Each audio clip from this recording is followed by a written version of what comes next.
भैया, पिताजी को गए हुए बरसों बीत गए हैं और तुमने इस पुश्तैनी जमीन पर अभी तक कब्जा जमा रखा है। इसलिए हम चाहते हैं कि अब इसका हिसाब हो जाए। हमें हमारा हिस्सा चाहिए। दोनों बहनों के मुंह से ये सुनकर संदीप को झटका सा लगा। वो हैरानी से उनकी ओर देखते हुए बोला, हिस्सा? दीदी, आप ये क्या कह रही हैं? ये घर, ये सब तो आपका ही है। जब मर्जी हो आओ और रहो। तभी छोटी बहन पूजा बीच में ही बोल पड़ी, भैया, हमें यहाँ रहने का शौक नहीं है। हमें हमारा हिस्सा चाहिए। मेरे पति को अभी बिजनेस के लिए कैश की ज़रूरत है। तभी बड़ी बहन रेणुका भी बीच में ही बोल पड़ी, और मुझे भी अपने बेटे के लिए फ्लैट बुक करना है। वो बड़ा हो रहा है, उसके भविष्य के लिए अभी से सोचकर चलना पड़ेगा। इसलिए पिताजी की प्रॉपर्टी में हमें हमारा हिस्सा चाहिए। दोनों बहनों की बात सुनकर संदीप हक्का बक्का रह गया, लेकिन फिर भी उसने हिम्मत करके कहा, दीदी, ये घर हम सबके रहने के लिए है और ज़मीन वो तो हमारी रोजी रोटी है। तो रेणुका ने बड़े ही स्पष्ट शब्दों में कहा, देखो भैया, हमें इमोशनल ब्लैकमेल करने की ज़रूरत नहीं है। कानून के हिसाब से पिता की संपत्ति में बेटियों का भी बराबर का हक है। ये ज़मीन पिताजी के नाम थी, तो इसमें हमारा भी 1/3 हिस्सा बनता है। तभी पीछे से मोहिनी जी की कड़कती हुई आवाज़ आई, किस मुँह से हिस्सा मांग रही हो तुम दोनों? शर्म नहीं आती तुम्हें? आज तुम्हें अधिकार याद आ रहा है। जब तुम्हारे पिता बीमार हुए थे तब किसने की थी उनकी सेवा? तब संदीप इंजीनियरिंग के आखिरी साल में था। उसका कैरियर शुरू होने वाला था, लेकिन इसने अपनी पढ़ाई छोड़ दी और इस ज़मीन में दिन रात मेहनत करने लगा। क्यों? ताकि तुम्हारे पिता के इलाज के पैसे जुड़ सकें। लेकिन माँ, वो तो भैया का फ़र्ज था, बड़ी बेटी रेणुका ने कहा। तो मोहिनी जी बीच में ही बोली, चुप रहे। फ़र्ज? क्या फ़र्ज सिर्फ बेटे का होता है? आज भी अपना पेट काट कर वो लोन की किस्त भर रहा है। मेरे इलाज पर लाखों खर्च कर दिए उसने। एक बार भी तुमने आकर पूछा कि अस्पताल का बिल कैसे भरा जाता है? तुम्हारे पिता चारपाई पर पड़े थे, लेकिन तुम दोनों की शादियों में अपनी हैसियत से बढ़कर खर्च किया उसने। लोगों से कर्ज लिया ताकि तुम दोनों अपने ससुराल में सर उठाकर रह सको। क्या उस कर्ज में हिस्सा मांगा तुमने? फिर आज ज़मीन में हिस्सा कैसे मांग सकती हो? कहते हुए मोहिनी जी हाँफने लगी, लेकिन माँ के इन भावनात्मक शब्दों का दोनों बेटियों पर कोई असर नहीं हुआ। छोटी बेटी ने कहा, माँ, भैया ने जो किया एक बेटा और भाई होने के नाते किया, किसी के ऊपर कोई एहसान नहीं किया। इसलिए भलाई इसी में है कि पिताजी की जायदाद बेचकर हमें हमारा बराबर का हिस्सा दे दीजिए। तभी संदीप खड़ा हुआ, बेच दूं अपने पिता की निशानी को, अपनी बीवी बच्चों और माँ को लेकर बेघर हो जाऊं। देखो भैया, अगर बेचना नहीं है तो आप हमें हमारे हिस्से के बराबर के पैसे दे दीजिए। हमारे पास ज़्यादा वक्त नहीं है। अगर 1 हफ्ते के अंदर आपने कोई फैसला नहीं लिया तो हमें कोर्ट का रास्ता अपनाना पड़ेगा। इतना कहकर दोनों बहनें कार में बैठकर चली गईं। संदीप निढाल होकर वहीं ज़मीन पर बैठ गया। मोहिनी जी की आंखों से आंसू बहने लगे। हे भगवान, किसकी नज़र लग गई मेरे घर को? 1 हफ्ता ऐसे ही गुजर गया था। तभी एक दोपहर डाकिये ने आवाज़ दी, संदीप बाबू, चिट्ठी आई है, साइन कर दीजिए। संदीप गाय को चारा डाल रहा था। उसने गमछे से हाथ पोंछे और बाहर आया। संदीप ने कांपते हाथों से लिफाफा खोला तो अंदर जटिल भाषा में लिखा एक नोटिस था, लेकिन उसका सार बहुत स्पष्ट था। दोनों बहनों ने अपनी 2/3 हिस्से का दावा किया था। आपको सूचित किया जाता है कि 15 दिनों के अंदर संपत्ति का बंटवारा करें, वरना सिविल कोर्ट में मुकदमा दायर किया जाएगा। संदीप वहीं खड़ा रह गया। उसे कुछ समझ नहीं आ रहा था कि क्या करे, क्योंकि उसके पास तो इतना पैसा भी नहीं था कि वो वकील की फीस भर सके। अगले दिन संदीप घर पर बिना किसी को कुछ बताए सीधा अपनी बड़ी बहन के घर पहुंचा। रेणुका के घर में किटी पार्टी चल रही थी। वो उसे कोने वाले कमरे में ले गई ताकि मेहमान उसे देख ना ले। यहाँ क्यों चले आए? रेणुका ने रूखेपन से कहा। तो संदीप ने हाथ जोड़ते हुए कहा, दीदी ये क्या कर दिया आपने? कोर्ट केस अपने भाई के खिलाफ है। तो रेणुका बोली, देख 1 करोड़ का फ्लैट देखा है हमने डाउन पेमेंट के लिए। मुझे पिताजी की ज़मीन का हिस्सा चाहिए, और वो भी अभी के अभी। पर दीदी मैं मना कहाँ कर रहा हूँ, लेकिन अगर ज़मीन बेची तो मैं सड़क पर आ जाऊँगा। अब बस 2 साल रुक जाओ, मैं धीरे धीरे आपके पैसे चुका दूँगा। संदीप गिड़गिड़ाया। तभी उसके जीजा जी रोहित कमरे में आए। तुम 2 साल में क्या चुका पाओगे? तुम्हारी हैसियत क्या है? हमें आज ही कैश चाहिए, तुम्हारा वायदा नहीं। रेणुका एक कदम आगे बढ़ी। और सुन, अगर तूने आसानी से ज़मीन नहीं बेची तो हम कोर्ट से स्टे ऑर्डर ले आएंगे। तेरी डेयरी पर ताला लग जाएगा, फिर ना दूध बिकेगा ना घर चलेगा। अब तू तय कर ले, इज्जत से बेचेगा या जूतियाँ खाकर। संदीप बेइज्जत होकर वहाँ से लौट आया। रात गहरा चुकी थी। माँ के पास बैठा संदीप रो रहा था। हमारे पास तो अगली किस्त भरने के पैसे नहीं हैं, वकील को कहाँ से देंगे? मोहिनी जी ने बहू को एक संदूक खोलने को कहा। उसमें कपड़े की पुरानी मटमैली सी पोटली थी। माँ ने कांपते हाथों से वो थैली संदीप की ओर बढ़ा दी। ये क्या है माँ? संदीप ने पूछा। तो मोहिनी जी बोली, मुसीबत में काम आएंगी ये सोचकर रखे थे बेटा। उन्होंने कानून का रास्ता चुना है तो हम भी कानून के जरिए ही लड़ेंगे। भगवान से बड़ा कोई न्याय करने वाला नहीं है, इसलिए न्याय तो होकर रहेगा। वकील करो, मुकदमा लड़। संदीप ने वो थैली खोली। उसमें कुछ पैसे थे और साथ में पुराने सोने के कंगन। संदीप बच्चों की तरह माँ की गोद में सर रखकर रो पड़ा। माँ, मैं कसम खाता हूँ ये डेयरी नहीं बिकने दूंगा, चाहे जो हो जाए। उस रात एक टूटे हुए बेटे को उसकी माँ के आशीर्वाद ने योद्धा बना दिया था। अब लड़ाई संपत्ति की नहीं, स्वाभिमान की थी। अगले दिन सुबह के 11 बजे जिला अदालत के कटघरे में संदीप एक मुजरिम की तरह खड़ा था, जिसका गुनाह ये था कि उसने अपनी बहनों से बेइंतहा प्यार किया था। अपनी बहनों की खुशियों के लिए अपना पूरा जीवन लगा दिया था। ठीक सामने वाली बेंच पर उसकी सगी बहनें रेणुका और पूजा बैठी थी। जज रघुवीर अपनी कुर्सी पर आकर बैठे। उन्होंने मेज पर रखी फाइल खोली और एक गहरी नज़र संदीप पर डाली। मिस्टर संदीप, कानूनन आपकी बहनों का पिता की संपत्ति में बराबर का हक है। आप उन्हें इनका हिस्सा देने से इनकार क्यों कर रहे हैं? संदीप ने धीरे से सिर उठाया। उसकी आंखें लाल थीं। साहब, मैं कानून मानने से इनकार नहीं कर रहा, लेकिन मेरी बहनें उस जमीन में हिस्सा मांग रही हैं जिससे मैं अपने परिवार के लिए 2 वक्त की रोटी कमा पाता हूँ। उसने एक गहरी सांस ली। मैं मानता हूँ कि पिता की जायदाद में बेटियों का हक होता है, लेकिन जज साहब, हक के साथ फर्ज भी तो जुड़ा होता है ना, या वो सिर्फ बेटों के हिस्से में आता है? संदीप की आवाज़ भर्राने लगी। जज साहब, जब मेरे पिताजी को लीवर की बीमारी हुई थी तब मैं सिर्फ 19 साल का था। मेरे दोस्तों के हाथों में कॉलेज की किताबें थीं और मेरे हाथों में गाय भैंसों का गोबर और बीमार बाप की दवाइयाँ। मैंने अपनी पढ़ाई छोड़ दी।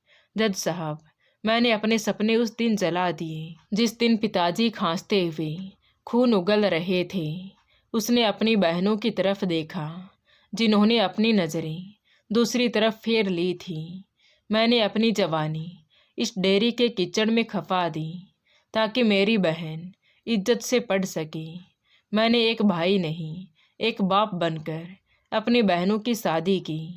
अपनी बहनों की शादियों में लाखों रुपए खर्च किए, पैसा ब्याज पर उठाया ताकि उनको ससुराल में कोई ताना ना मारे कि शादी में कोई कमी रह गई।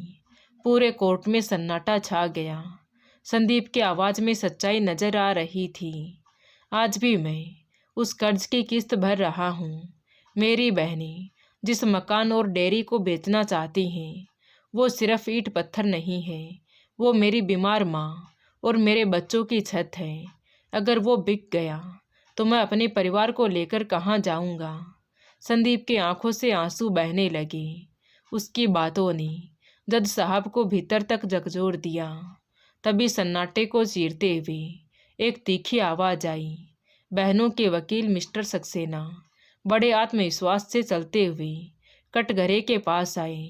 जज साहब, अभी आपने जो सुना वो एक बेहतरीन इमोशनल ड्रामा था। ये आदमी यहाँ श्रवण कुमार बनकर सहानुभूति बटोरना चाहता है, लेकिन हकीकत ये है कि ये आदमी बेहद लालची और मौका परस्त है। इसने पिता के बीमार पड़ते ही डेयरी पर कब्जा कर लिया। ये सुनकर संदीप की आंखें हैरानी से फैल गईं। सबसे भयानक सच तो ये है जज साहब कि अपनी बहनों की शादियों के बाद इसने अपने बीमार पिता के साथ बहुत बुरा सलूक किया। इनके पिता अपनी बेटियों को भी बराबर हिस्सा देना चाहते थे, लेकिन संदीप ने ऐसा होने नहीं दिया। ये अपने पिता को दवा भी नहीं लाकर देता था, दिन रात उन पर चिल्लाता था। संदीप खड़ा हुआ। झूठ, ये सफ़ेद झूठ है जज साहब। लेकिन सक्सेना ऊंची आवाज़ में बोले, और रही बात शादियों की, तो वो पैसा भी पिता की बची हुई जमा पूंजी थी, जिसे संदीप ने अपने कब्जे में कर लिया था। इसने अपनी जेब से एक फूटी कौड़ी नहीं लगाई। ये सिर्फ बहनों का हिस्सा मारकर खुद मालिक बनकर बैठना चाहता है। संदीप के वकील ने विरोध किया। माय लॉर्ड, ये चरित्रहीन है, सारे इल्ज़ाम झूठ हैं, और ये बात इसी चीज़ से साबित हो जाती है कि मेरे मुवक्किल का रहन सहन बिल्कुल सरल और सादा है। उनके बच्चे सरकारी स्कूल में पढ़ते हैं, जबकि उनकी बहनें पोस्ट इलाकों में रहती हैं, गाड़ियों में घूमती हैं। जज साहब दुविधा में पड़ गए तो सक्सेना ने अपना अंतिम प्रहार किया। जज साहब, हमारे पास गवाह है जो अगली तारीख पर साबित कर देंगे कि संदीप एक सफ़ेद बस हत्यारा है, जिसने अपने पिता को तिल तिल कर मारा है ताकि पूरी जायदाद का अकेला मालिक बन सके। संदीप के होश उड़ गए। उसे लगा जैसे बीच अदालत में उसे निर्वस्त्र किया जा रहा है। जिस पिता के मल मूत्र को उसने अपने हाथों से साफ किया था, आज उसी के कत्ल का इल्ज़ाम उस पर लगाया जा रहा था। जज रघुवीर ने फाइल बंद की। उनकी नज़रों में अब सहानुभूति की जगह संदेह था। आरोप बहुत गंभीर है। अदालत गवाहों और सबूत के बिना किसी नतीजे पर नहीं पहुंच सकती। अदालत अगली सुनवाई की तारीख 15 दिन बाद तय करती है। संदीप का सर चकराने लगा। उसे समझ नहीं आ रहा था कि सच इतना कमज़ोर और झूठ इतना ताकतवर कैसे हो गया। अदालत की कार्यवाही स्थगित होने के बाद रेणुका और पूजा दोनों बहनें गलियारे में वकील सक्सेना के पीछे पीछे आई। रेणुका के चेहरे पर घबराहट थी। उसने धीमी आवाज़ में कहा, वकील साहब, आपने अदालत में इतना बड़ा झूठ क्यों बोला? संदीप ने तो ऐसा कुछ किया ही नहीं था। सक्सेना रुककर उनकी तरफ पलटे और कुटिलता से मुस्कुराते हुए बोले, मैडम, अगर केस जीतना है तो सच को झूठ है और झूठ को सच बनाकर पेश करना पड़ता है। अदालत में भावनाएं नहीं, दलीलें जीतती हैं। आपको क्या लगता है कि आप सच्चाई की मूर्ति बनकर केस जीत जाएंगी? रेणुका अभी सहमी हुई थी। उसने कहा, लेकिन वकील साहब, अगर सच सामने आ गया तो हम बुरे फंस जाएंगे। सक्सेना ने बड़े आत्मविश्वास से जवाब दिया, कौन लाएगा सच सामने? आपकी अपाहिज माँ तो अदालत में आने से रही। आप निश्चिंत रहिए, मैंने कच्ची गोलियां नहीं खेली हैं। मुझे अच्छी तरह पता है कि जीत कैसे हासिल की जाती है। 1 हफ्ते बाद राखी का त्यौहार आया, लेकिन संदीप के घर में त्योहार की वैसी हलचल नहीं थी जैसी हर साल होती थी। संदीप सुबह जल्दी उठकर नहा धोकर तैयार हो गया तो उसे उम्मीद थी कि शायद रक्षाबंधन का ये पवित्र त्योहार उसके बहनों का दिल पिघला देगा। शायद वो मुकदमा भूलकर आज अपने भाई की कलाई पर राखी बांधने आ जाएंगी। वो बाजार से मिठाई भी ले आया था। घंटे बीत गए लेकिन कोई नहीं आया।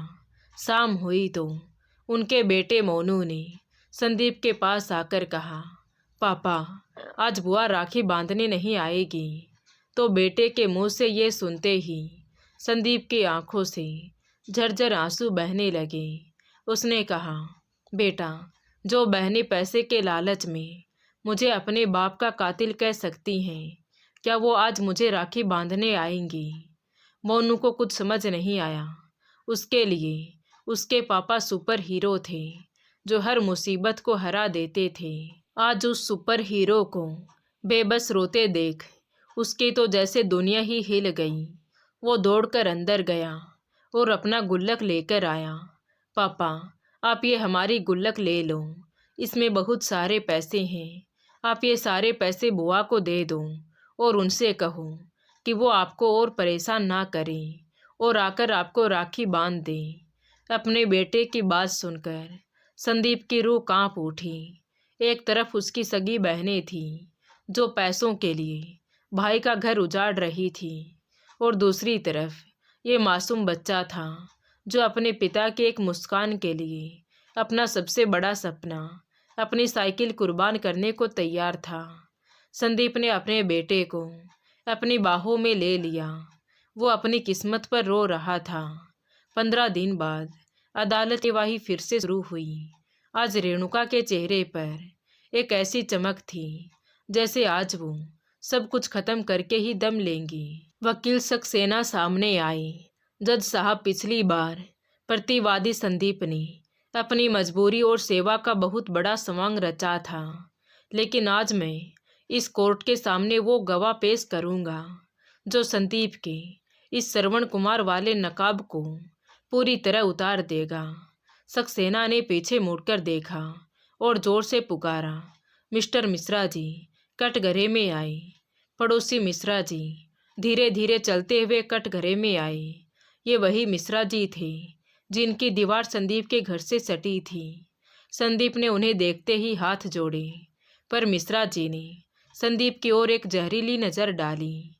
वो हमेशा से चाहते थे कि संदीप की डेयरी बंद हो जाए ताकि उन्हें गोबर की गंध ना झेलनी पड़े। उनके लिए आज सुनहरा मौका था। वकील सक्सेना ने पूछा, मिश्रा जी, आप संदीप के घर के ठीक बगल में रहते हैं।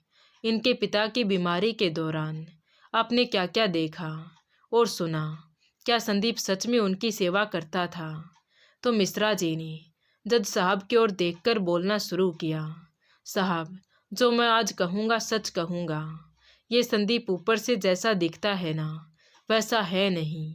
मैंने अपनी आंखों से देखा है कि अपने बीमार बाप को घर के सबसे पीछे वाले अंधेरे कमरे में रखता था। बाप को दवाइयाँ तक भी नहीं लाकर देता था। बेचारी बीमार माँ ही उनकी देखभाल में लगी रहती थी। संदीप का मुंह खुला का खुला रह गया। काका, ये आप क्या कह रहे हैं? लेकिन मिश्रा जी नहीं रुके। साहब, एक रात तो इसने सारी हदें पार कर दी।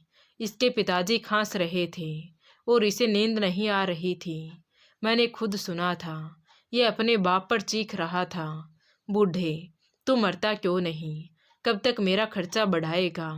तू मरेगा तभी मेरी जान छूटेगी। अदालत में एक सन्नाटा छा गया। रेणुका ने अपनी साड़ी के पल्लू से आंखें पोंछने का नाटक किया। सक्सेना ने तुरंत जज की ओर रुख किया। माय लॉर्ड, एक पड़ोसी से बेहतर कौन जान सकता है? मिश्रा जी का संदीप से कोई झगड़ा नहीं है, फिर वो झूठ क्यों बोलेंगे? साफ है कि संदीप ने अपने पिता को प्रताड़ित किया है और अपनी बहनों को उनके कानूनी हक से वंचित रखा। संदीप कटघरे को पकड़कर चिल्लाया, झूठ, सब झूठ है जज साहब। मिश्रा काका झूठ बोल रहे हैं। मैंने बापू को अपनी गोद में नहलाया, सारी दवाइयाँ समय पर दी, उनकी तबीयत सुधारने की हर संभव कोशिश की, लेकिन संदीप की आवाज़ मिश्रा जी की गवाही के सामने कमज़ोर पड़ रही थी। मिश्रा जी ने अपनी बात समाप्त की।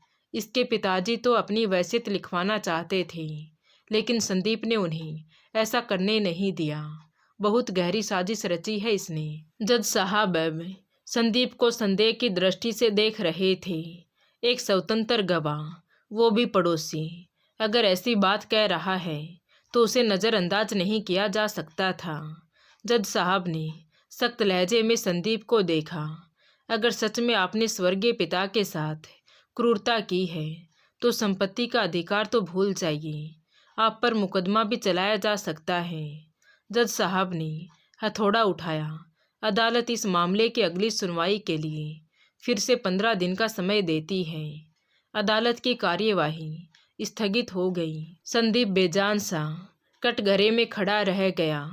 सक्सेना ने जाते हुए संदीप के पास आकर कान में फुसफुसाया, हार मान लो संदीप, अब तो भगवान भी तुझे नहीं बचा सकता।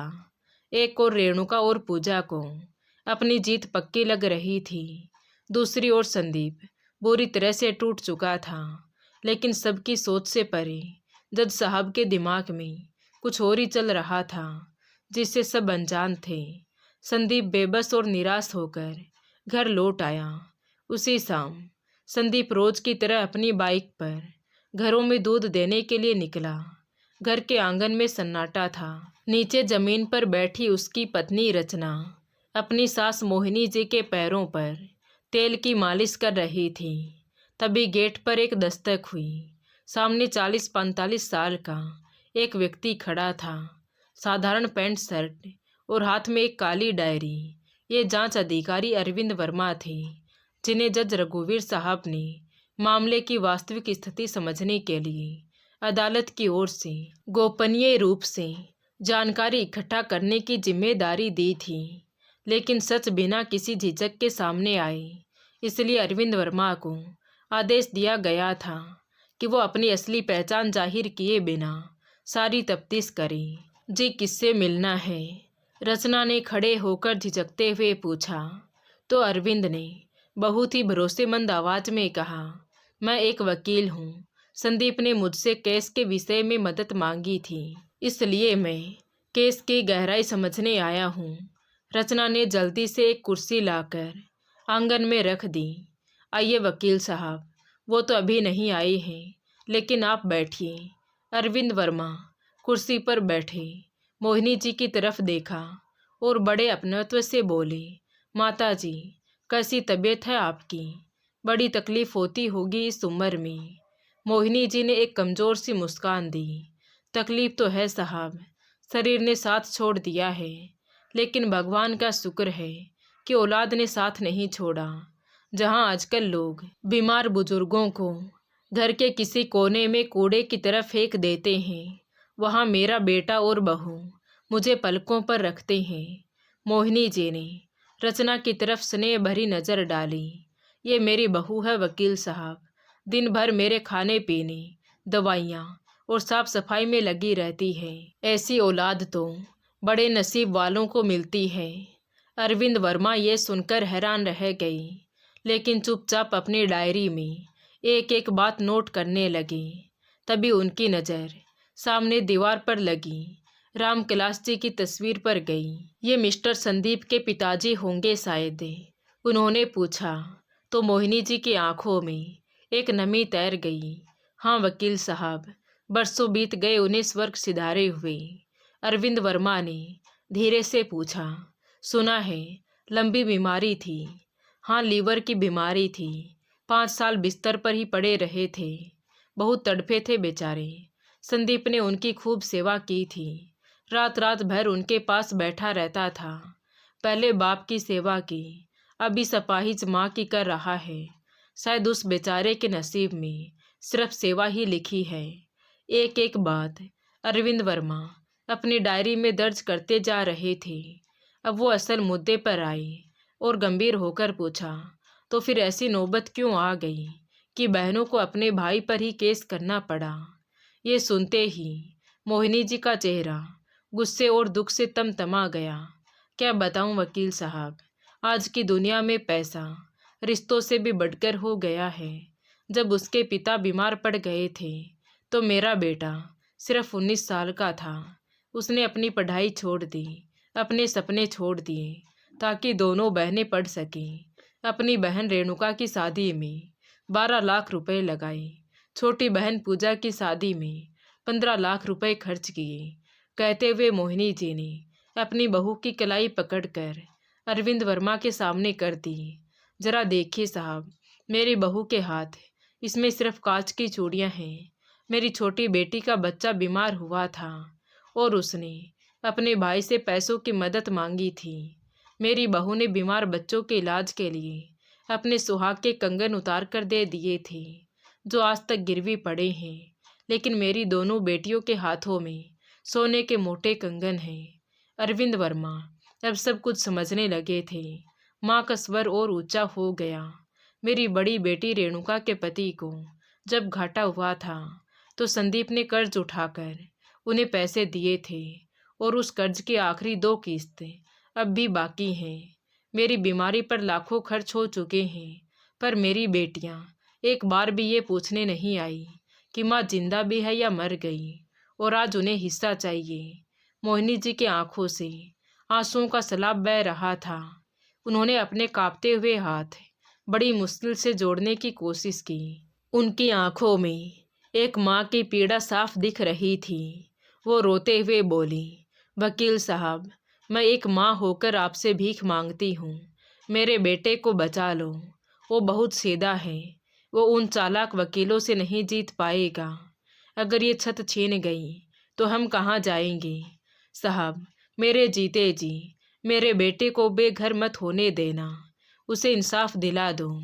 अरविंद वर्मा का कलेजा मुंह को आ गया। एक माँ की ऐसी बेबस गुहार पहली बार सुन रहे थे वो तुरंत हाथ जोड़कर खड़े हो गई। उनकी आंखों में भी एक नमी थी जिसे वो छुपाने की कोशिश कर रहे थे। माता जी, हाथ मत जोड़िए, भरोसा रखिए, सच कभी हारता नहीं है।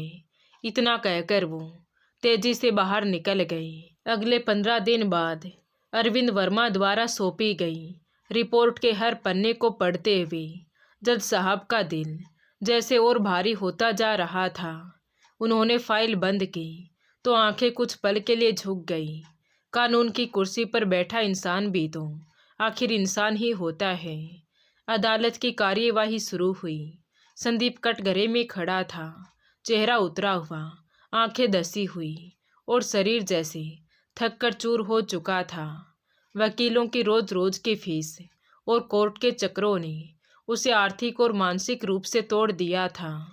जज रघुवीर के सीट पर बैठते ही संदीप ने हाथ जोड़ लिए। उसकी आवाज़ में एक अजीब सा ठहराव था। माय लॉर्ड, मैं हार मान चुका हूँ। मुझे अब और वकील नहीं चाहिए, ना ही कोई दलील।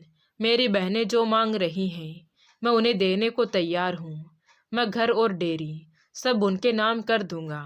बस मुझे इस रोज रोज के तमाशे से आज़ाद कर दीजिए।